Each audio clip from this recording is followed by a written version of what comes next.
నమస్తే అండి. Welcome to my channel Andhra వంటలు.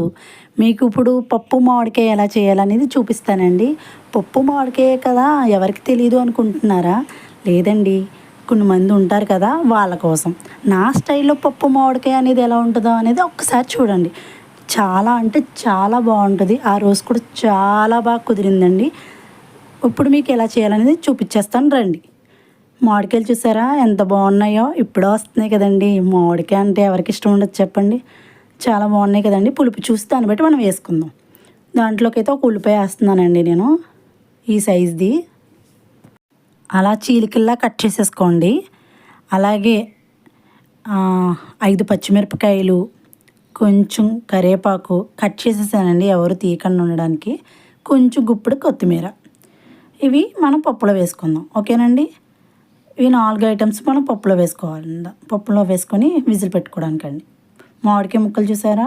నాకు పులుపు చాలా తక్కువ ఉందండి ఆ మామిడికాయలు, అందుకని నాకు 2 పట్టేస్తాయి. సో నేను ఆ 2 మామిడికాయలు చెక్కు తీసేసుకొని అలా ముక్కల కింద కట్ చేసేసుకున్నాను. చూస్తున్నారు కదా, 2 పట్టేస్తాయండి. మీకు దాన్ని బట్టి మీరు మీ మామిడికాయ బట్టి మీరు వేసుకోండి. ఈ గ్లాస్ పప్పు అండి, అది 1/4 కేజీ ఉంటుంది. ఆ పప్పుకి ఆ 2 మామిడికాయలు కరెక్ట్గా సరిపోతాయి. ఎందుకంటే ఆ పులుపు బట్టి చెప్తున్నాను నేను. మీకు అది తగ్గించవచ్చు, ఇంకా మీ 1.5 కూడా పట్టచ్చు, మామిడికాయ బట్టి ఉంటుంది అది, ఓకేనండి. ఇప్పుడు మనం కుక్కర్ పెట్టేసుకుందామండి. కుక్కర్లోకి ఆ ఉల్లిపాయలు, పచ్చిమిరపకాయలు, కరివేపాకు వేసేద్దామండి. కొత్తిమీర అలా ఉంచండి, నేను ఎప్పుడు వేయాలో చెప్తాను. ఇవి 3 వేసేసిన తర్వాత ఒక 2 గ్లాస్ వాటర్ ఖచ్చితంగా పడతాయండి. ఒక 2 గ్లాసులు వాటర్ అయితే నేను వేసుకుంటున్నాను. చూస్తున్నారు కదా, అవి బాగా కలిపేసుకొని ఇంకేం వేయవసరం లేదండి. ముందు కుక్కర్ పెట్టేసుకుందాం, తర్వాత ఏమి వేయాలనేది నేను చెప్తాను. కుక్కర్ విజిల్ అయితే పెట్టేస్తున్నానండి. చూడండి, కుక్కర్ పెట్టేటప్పుడు మటుకు చాలా చాలా జాగ్రత్త అండి. అందరికీ ఒకలా ఉండదు. కుక్కర్ అనేది పేలిందంటే చాలా ఇబ్బంది ఫేస్ చేయాల్సి వస్తుంది. అందుకని ఒక్కసారి చాలా జాగ్రత్తగా చూసుకుని విజిల్ అనేది మనం పెట్టుకోవాలి. ఒక్క విజిల్ అయితే సరిపోద్దండి. ఆ విజిల్ వచ్చేలోగా నేను తాలింపు దినుసులు తీసుకొని రెడీగా పెట్టుకుందామండి. వెల్లుల్లిపాయలు ఒక రెబ్బేసానండి. 1 స్పూన్ పచ్చెనపప్పు, ఆవాలు, జీలకర్ర, మినప్పప్పు కూడా 1 స్పూన్ తీసుకున్నాను. కరివేపాకు, ఎండుమిరపకాయలండి అలా 2 విడివిడిగా పెట్టుకున్నాను. చూస్తున్నారా? ఒక విజిల్ అయిన తర్వాత ప్రెజర్ అంతా పోయిన తర్వాత తీసి చూస్తే ఇలా ఉందండి పప్పు అనేది. ఇప్పుడు మామిడికాయ ముక్కలు వేసేసుకుందాం. తర్వాత మామిడికాయ ముక్కలు వేసిన తర్వాత 1 స్పూన్ పసుపు, 1/2 చెంచా కారం, తగినంత ఉప్పు వేసుకున్నానండి నేనైతే. కొంచెం కొత్తిమీర.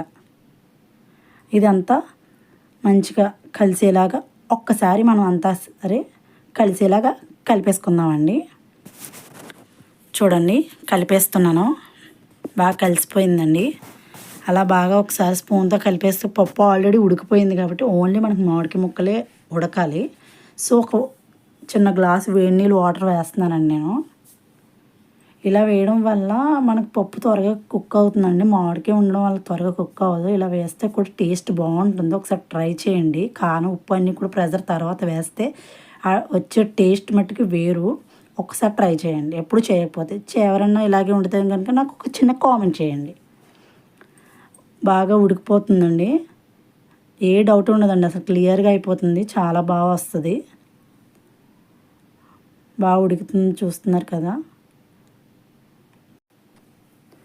బాగా ఉడికిపోయిందండి. చూడండి, పప్పు అనేది ఇలా ఉండాలి. మొత్తం అంతా ఉడికిపోయింది. నాకు పర్ఫెక్ట్గా రెడీ అయిపోయిందండి. ఇప్పుడు తాలింపు అనేది వేసేసుకుందాం. చూడండి, ఒక బాండి పెట్టుకున్నాను. దాంట్లో నూనె, కొంచెం నెయ్యి వేసానండి.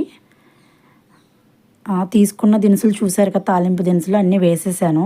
ఇవి బాగా వేగిన తర్వాత ఎండుమిరపకాయ, కరివేపాకు అనేది వేయాలి. అవి త్వరగా వేగిపోతాయి కాబట్టి, ఇవి కొంచెం టైం పడతాయి కాబట్టి ఫస్ట్ వేసుకుంటున్నానండి.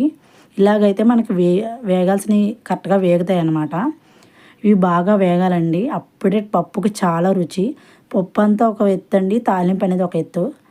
చాలా కరెక్ట్గా ఉంటే చాలా బాగుంటుంది. ఇప్పుడు వేస్తున్నాను చూడండి, అవి వేగిపోయినాయి. ఎండుమిరపకాయలు, కరివేపాకు అనేది ఇప్పుడు వేస్తున్నాను. ఇది కూడా బాగా మంచిగా వేగిపోయిన తర్వాత తాలింపు అనేది తీసుకెళ్ళి మనం పప్పులో వేసేసుకుందాం. తాలింపు కరెక్ట్గా ఉండాలండి, అది చాలా బాగుంటుందన్నమాట. నాకైతే చక్కగా వేగిపోయిందండి. ఇప్పుడు దీన్ని తీసుకెళ్ళి దీంట్లో పప్పు వేసేస్తాను. ఇలా పప్పు దీంట్లో వేయడం వల్ల కూడా మనకు టేస్ట్ అనేది ఎన్హాన్స్ చాలా బాగుంటుంది. చూడండి, అబ్బబ్బా ఎంత బాగుందో తెలుసా అండి మామిడికాయ పప్పు. చూస్తుంటేనే నోరూరిపోతుంది. మీకు ఎలా అనిపించిందో కూడా నాకు చిన్న కామెంట్ చేయండి. పప్పు మామిడికాయ అనేది చాలామందికి చాలా ఇష్టంగా ఉంటుంది. అది ఎవరెవరికి అనేది కూడా నాకు చెప్పండి.